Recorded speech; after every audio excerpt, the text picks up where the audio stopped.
As the final part of our lockdown leftovers little mini project, we're looking at desserts. So you are going to be looking at designing your own desserts using leftovers that are in your fridge, your cupboard or your freezer. So we don't want you going out shopping. We don't want you to be planning a menu ahead of time and then getting parents to go and get those ingredients. What we want to do is use our initiative, use our imagination, be creative and make something out of the cupboards. So I'm going to show you today one of mine. I've just wrapped my brains, I've looked at what I've got. I'm trying to show you a little bit of skill as well, so it's not too simple. We want a little bit of a challenge. And I'm going to make some custard, fruit, biscuit, kind of sundae layered dessert. So all I've got is digestive biscuits. I've got some leftover fruit from a dessert that I've just done with my family this weekend. So I've got strawberries, raspberries and some blueberries. And then I've got the ingredients to make custard. So what I've done just before I started filming is I have boiled or brought to the boil some milk with vanilla extract. So ideally you would have a vanilla pod in there. You would have split it down the centre so that those vanilla seeds come out and really start to infuse the flavour. What I've done, because I've not got the vanilla pod, because I'm using leftovers, is just put a little drop of vanilla extract in there.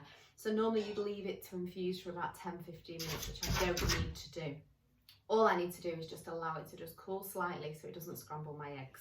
So I've got egg, sugar, corn flour as my other ingredients. So we're going to get started with those first of all. So what we want to do is separate the egg. We just need the yolk in a custard. So I'm going to use a separate bowl and just use the shell to go back and forward to get the yolk. Once I've got the yolk, I'm going to pop that into a bowl. Discard the white. Obviously the white could be used to really expand on this. I could use the white to make a meringue with a little bit of sugar and add another dimension to that layered dessert, but time wise today, not going to do that bit. So then I'm going to add just a tablespoon of caster sugar. That's obviously going to add in the sweetness, and I'm going to use about a heaped half tablespoon of corn flour. Corn flour is there really to help thicken it. Obviously the egg is going to coagulate, that's going to thicken the mixture as well. I'm going to grab some scissors, that hasn't been opened. But the corn flour will also thicken it through gelatinisation, so we'll add that in at the same time. And what we're going to do is make a little bit of a paste with these ingredients, ready to then start adding the milk into them. We don't add it into the pan on the heat because that would again curdle the egg.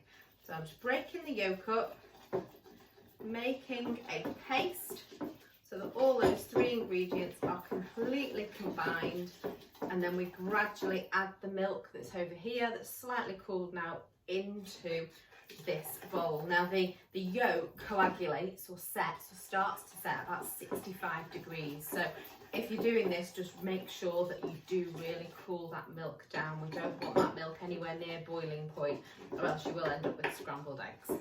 So I've got the whole pasty mixture going on there, and then I'm just going to add a little bit at a time and start stirring, and you will see it thicken. Okay, so it will start to thicken obviously as the egg starts to cook, but we want to be stirring it all the time so we don't get that scramble. Then you'll think, oh, it's going really runny. That's because obviously it's cooling as I'm doing that. There's air filtering through in between and the mixture's going quite cool. What we need to do is pop it back onto the heat in a second. Once all that milk is added, put that on there, turn the heat back on. And what I'm going to do is just allow that to just make sure I've mixed it all in. And then you would normally strain it over here because that would catch the vanilla pod, but allow the seeds to go through. Don't actually need to use that today because I've just used the vanilla extract. So I'm going to just pop that back in and allow that slowly to start coming back up to the heat, and that will thicken. Whilst that's happening, I'm just going to prepare very quickly the other bits of ingredients and we'll come back to the custard. So crushed biscuits, bowl, rolling pin, quick bash. We don't want to get it so that it's like a dust as though you were making the base of the cheesecake, because we want that crunch to be a little added texture to the sundae. So you just want to break it up, trying to keep the biscuits in the bowl. You want to break it up just so that you've still got some crunchy, larger pieces to give you that extra texture. So we've got the sweetness of the strawberries and the raspberries, you've got the little pop of the blueberries, we'll have the lovely creaminess of that custard and the moisture from the custard, and then we have the crunch from the biscuits. So what I'm going to do is serve them just in like sundae glasses. So I'm just going to make one up. Obviously your design is for 2 people, but I'm just going to do it for the one just for presentation purposes. So obviously now, probably about 4 or 5 minutes just standing here stirring this, allowing that heat to really rise up. What happens is the heat reacts with the corn flour, it starts to absorb the water, it starts to the liquid, it starts to swell, it swells, it bursts, okay, so it pops. That's the process of gelatinization. So we want that pop to happen to allow it to thicken.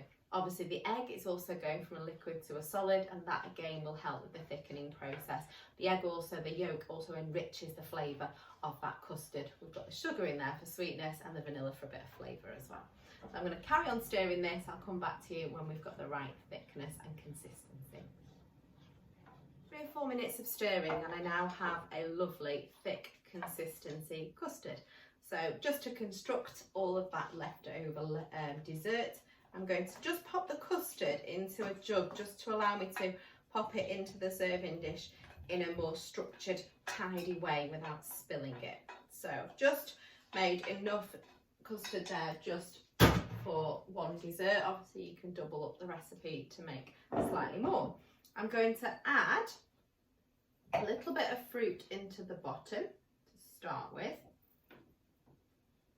just to create that bottom layer. Blueberries, the strawberries, like so. And then I'm going to pour about half of the custard. You can see a lovely consistency there now. Over that, allow that just to settle. Add the crunch of the biscuits into there. Another layer of fruit over the top. Final coating of the custard, allowing it to really ooze down the sides. Scrape that out as I can. Don't want to waste any of this. It's such a comfort food custard that it's a real winter treat. And then finally, just scatter some of the biscuit, pop some of the big pieces down the side, and then just scatter some of the crumbs just to finish it off,